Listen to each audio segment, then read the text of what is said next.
오늘은 빌립보서 4장 말씀을 가지고 인생이라는 이름의 롤러코스터라는 제목으로 말씀을 전합니다.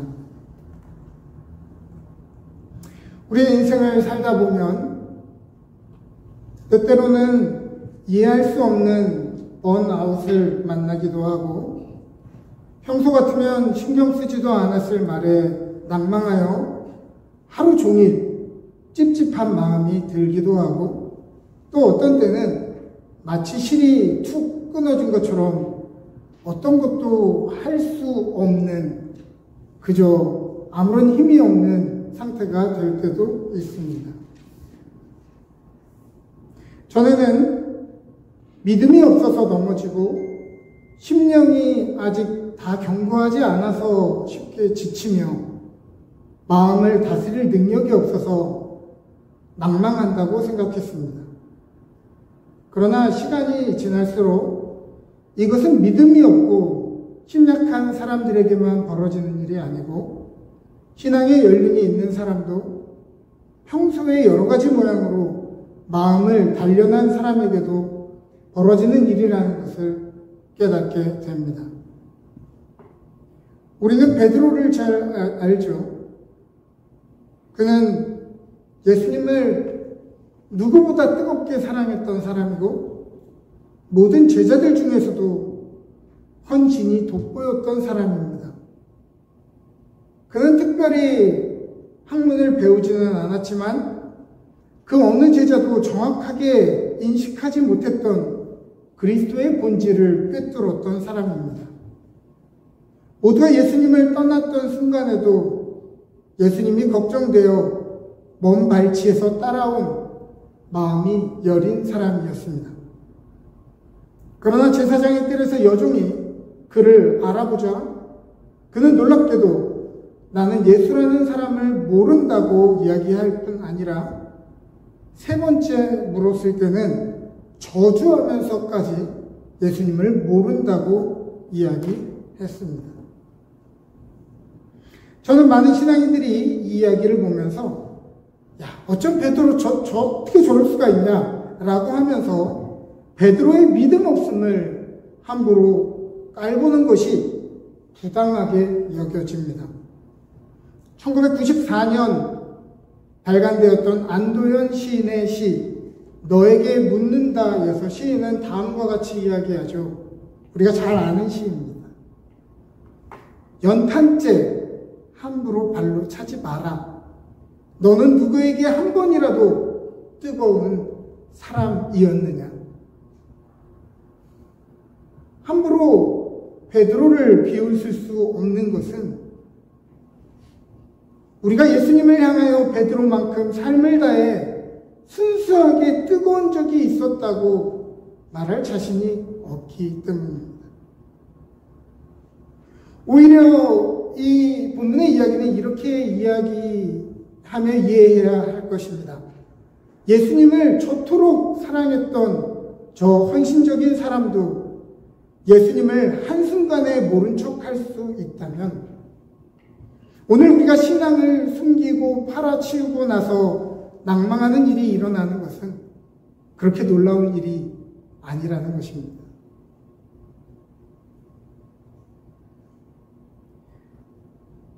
성경에 갈릴리 호수를 지나던 제자들이 늘 지나던 길이었는데요. 그날따라 큰 풍랑이 일어났다고 이야기합니다. 그러면 우리가 다 죽겠나이다 하며 다급히 예수님을 흔들어 깨운 이 제자들의 두려움을 보면서 사람들은 쉽게 이렇게 얘기합니다. 예수님이 함께 하시는데 뭐가 두렵냐?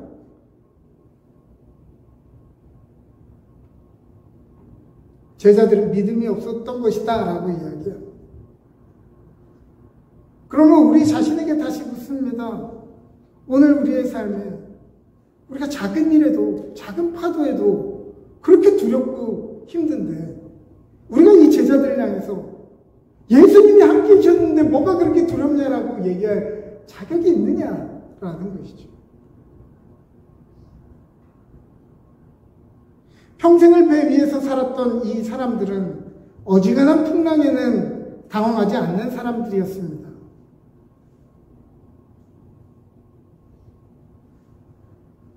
그들이 예수님을 믿지 않았기 때문에 예수님을 일찍 깨우지 않은 것이 아니라 그들이 평생 해왔던 일이기에 그들은 자신의 힘과 경험과 그들이 가지고 있는 인맥의 풀을 가지고 이 문제를 해결할 수 있을 것이라 생각했던 것이죠.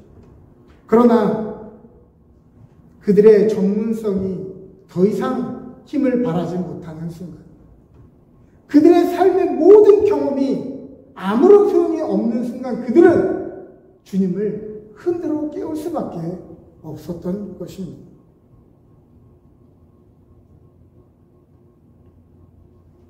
저는 이 이야기를 통해서 오늘 우리의 삶에 우리 각자의 전문 분야가 있죠. 우리의 삶에 걸어온 길들이 있습니다. 그런데 우리의 전문 지식과 경험으로도 도저히 방법을 찾을 수 없는 그런 때를 우리는 반드시 만나게 된다는 것입니다.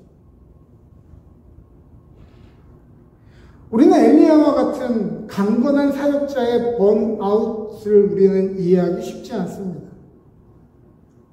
그는 하나님을 떠나 바알을 섬겼던 아하방을 향해서 가뭄이 일어날 것이라고 예언한 사람이죠. 가뭄이 시작된 지 3년 차에 아하방을 다시 찾아갔습니다. 그러자 아하방은 너 때문에 가뭄이 일어났다고 엘리야 선지자를 비난했죠. 그러자 엘리야는 그 당시 최고 권력자 왕의 엄포에도 위축되지 않고 이스라엘을 파탄낸 원흉은 자기 자신이 아니라 이방신을 섬긴 왕과 왕실 때문에 이렇게 된 것 아닙니까? 라고 당당하게 겁없이 얘기하던 그런 사람입니다. 그런 성정을 가진 기가 센 캐릭터였어요. 더 나아가 바알과 아세라를 섬기는 850명의 사제와 대결을 하겠다고 이야기합니다. 양쪽에 제단을 쌓고 서로가 믿는 신에게 기도를 드려서 하늘에서 불을 내리는 쪽이 승리하는 쪽으로 하자고 이야기합니다. 왕이 그렇게 하자고 얘기한 게 아니에요. 엘리야가 그렇게 하자고 한 겁니다. 바알과 아세라를 섬기는 제사장들이 춤을 추면서 막 예식을 했는데 아무 일도 일어나지 않았어요. 그러자 이 사람들이 더 나아가서 막 자해를 하면서 막 춤을 추기 시작했습니다. 그래도 아무 일도 일어나지 않았죠.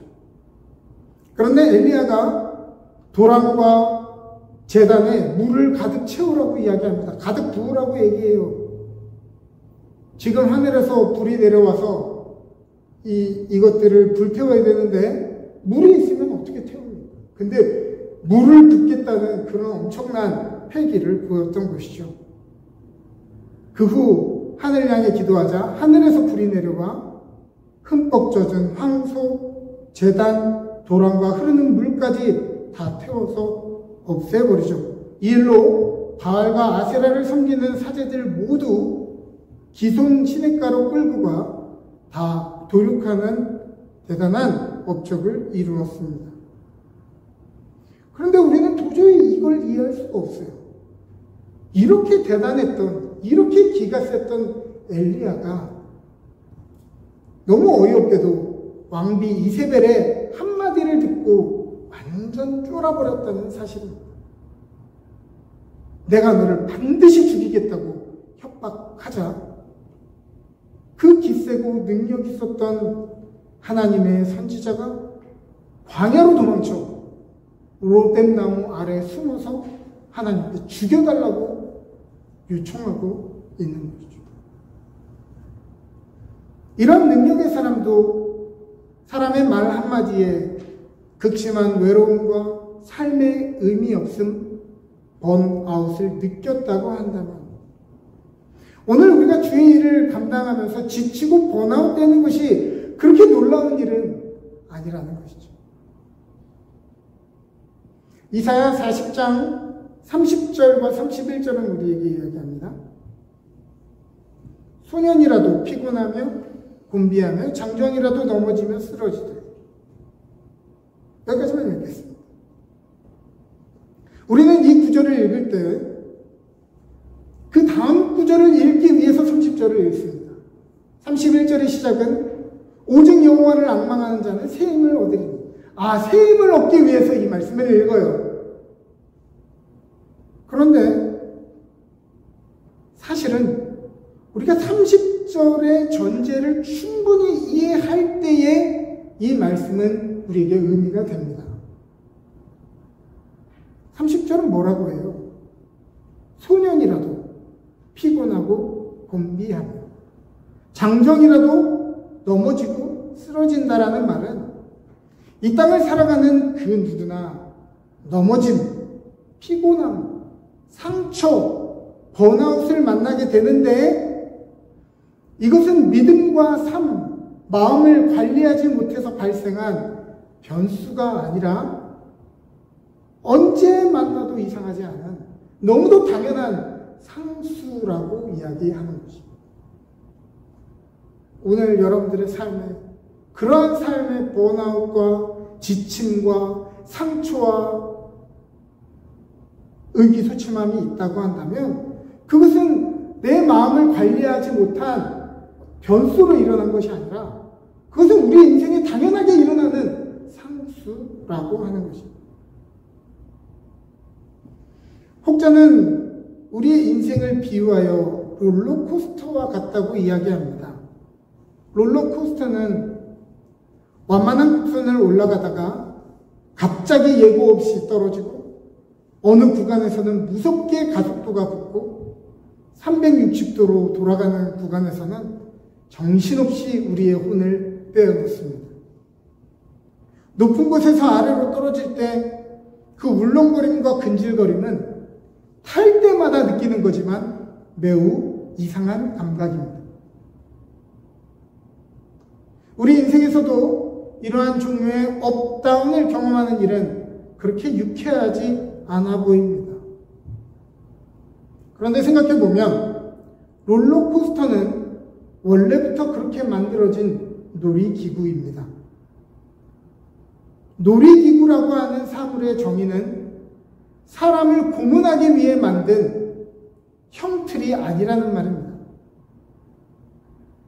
그렇다면 무엇이 이 아찔한 경험을 안전한 놀이로 바꿔준다는 말입니까? 그것은 이 롤러코스터의 코스가 우리가 안전하다고 느끼는 느낌이 들도록 해주어서가 아니라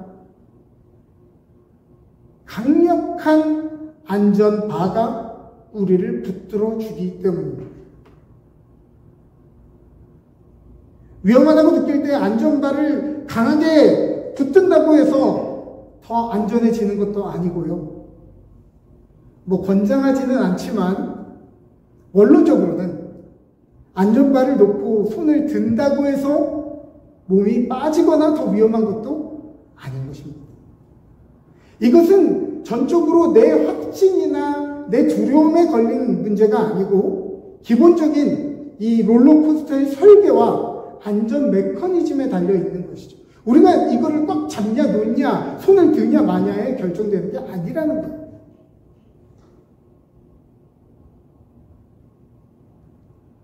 사실 롤러코스터보다 비교도 안 되게 빠르게 도는 것은 바로 지구입니다. 지구는 롤러코스터와 비교도 되지 않게 빠르게 돌고 있습니다. 1600km의 속도로 자전하는 동시에 10만 7008km로 공전하고 있습니다. 그러나 그 누구도 이 엄청난 속도로 돌아가고 있는 지구에서 우주로 튕겨나갈 걱정도 하지 않고 거꾸로 멈추어 떨어질 것을 염려하지도 않으며 그 누구도 멀미하지 않습니다. 이렇게 종횡무진한 지구에 올라타서 나는 너무 불안하다라거나 염려된다고 말하는 사람은 보지 못했습니다. 그 누구도 이러한 속도를 느끼지 못하는 것은 우리의 믿음이 그만큼 좋아서 그런 것이 아니라 하나님이 지구를 창조하실 때 만들었던 안전 메커니즘 때문입니다. 엄청난 속도의 자전거와 공전의 회전에도 튕겨나가지 않는 것은 원심력과 당기는 인력, 그것을 합쳐서 중력이라고 부르는데 이 중력의 힘이 더 강하게 우리를 끌어당기고 있기 때문입니다. 오늘 본문에서 바울은 나는 비천에 처할 줄도 알고 풍부에 처할 줄도 알아. 모든 일, 곧 배부름과 배고픔과 풍부와 궁핍에도 처할 줄 아는 일체의 비결을 배웠다라고 이야기합니다. 여기서 비결을 배웠노라로 번역된 헬라어 매니에 마이는 빈미를 전수받다라는 뜻이라고 합니다. 저는 이전에 이 본문을 읽을 때는 이 일체의 비결이라고 하는 것이 흔들리지 않고 상황을 지혜롭게 극복하는 마음의 평정심과 기술에 대한 것이라고 생각했습니다. 일체의 비결을 배웠다고 하니까 흔들리지 않는 어떤 마음의 평정심을 내가 가졌다. 어떤 마음의 내가 생각의 기술을 가졌다. 이렇게 이해했던 적이 있습니다. 성공의 기술, 또 자신의 경험과 지혜의 깨달음이 어떤 경지에 따랐다라고 하는 고백이라고 생각했어요. 그런데 이 본문을 제가 묵상하면 묵상할수록, 공부하면 공부할수록 더 명확해지는 것은 사도 바울이 고백한 이 일체의 비결이라고 하는 것이 마인드 컨트롤이나 더 이상 비천이나 배고픔에 처하지 않겠다는 선언이 아니라는 것입니다.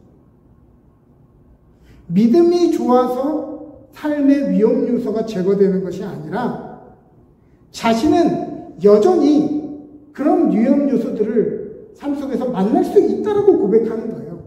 나는 지금 어느 정도 경지에 이렇기 때문에 이제 그런 문제를 만나도 아무렇지도 않다가 아니라 나는 또 그런 문제를 만날 수도 있다. 그것은 내가 결정할 수 있는 것이 아니다. 그러나 여기서 말하는 일체의 비결은 내 내면의 상태나 자기 통제력이라기보다는 내게 능력 주시는 자라고 하는 문장을 수식하는 겁니다. 일체의 비결이 어디서 나오느냐? 내게 능력 주시는 자로부터 나오는 것입니다. 우리의 마음 자세에서 나오는 게 아니라. 더 염려한다고 해서 우리가 뾰족한 수를 발견하는 것도 아니고, 더 집착한다고 해서 우리가 더 강하게 붙들리는 것도 아니라는 것을 배운 것입니다. 그는 부족함이 없는 풍부 속에서도 주님이 능력이 되시고, 비천함과 감옥에 갇히는 어떤 수모와 매질을 당하는 그러한 비천함 속에서도 주님이 능력이 되신다는 것을 배웠습니다. 그 능력이라고 하는 것은 내가 어떤 컨디션을 가지고 어떤 것을 가졌느냐로 결정되는 것이 아니라 주님이 나의 능력이 되신다는 것을 배우게 된 것입니다. 풍부할 때는 이 풍부함을 잘 사용하여 사명을 이루는 것을 배웠고, 비천할 때는 흔들리지 않고 사명을 끝까지 이루는 것을 체득했던 것이죠. 우리는 롤러코스터를 타면서 천천히 올라가는 롤러코스터를 보면서 안전하구나 라고 생각하지 않습니다. 왜냐하면 천천히 올라간다는 얘기는 뭐예요? 이제 곧 떨어진다는 얘기입니다. 대부분의 롤러코스터가 그렇듯 높이 올라가서는 곧 떨어지는 일이 있기 때문이죠. 때로는 평지를 달리는 구간처럼 보여도 곧 다시 떨어지거나 거꾸로 흔드는 경험을 할 것이기에 우리는 방심하지 않습니다. 반대로 우리는 갑자기 레일이 떨어지고 우리를 360도로 잡아 돌리는 아찔한 상황에서도 우리의 몸이 튕겨나갈 것이라고 생각하지 않습니다.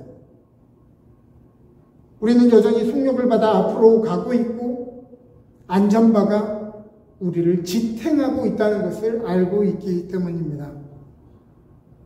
인생은 때로는 비천함에 처하고 이따금 방향과 길을 잃을 것이고 우리의 마음을 어지럽히는 사람의 말 한마디에 무너질 수 있으며 때로는 두렵고 때로는 외롭고 때로는 과거를 후회할 일이 생길지 모르겠습니다. 오늘 불같이 뜨거웠다가도 내일은 존 웨슬리가 그랬듯이 내키지 않는 마음으로 억지로 신앙의 자리에 믿음의 자리에 꾸역꾸역 나아가는 그런 상황이 될 수도 있겠습니다. 우리의 삶에 극심한 번아웃이 찾아와 아무에게도 이것을 나누지 못하고 침상을 눈물로 적실 수도 있습니다. 그러나 여러분 괜찮습니다.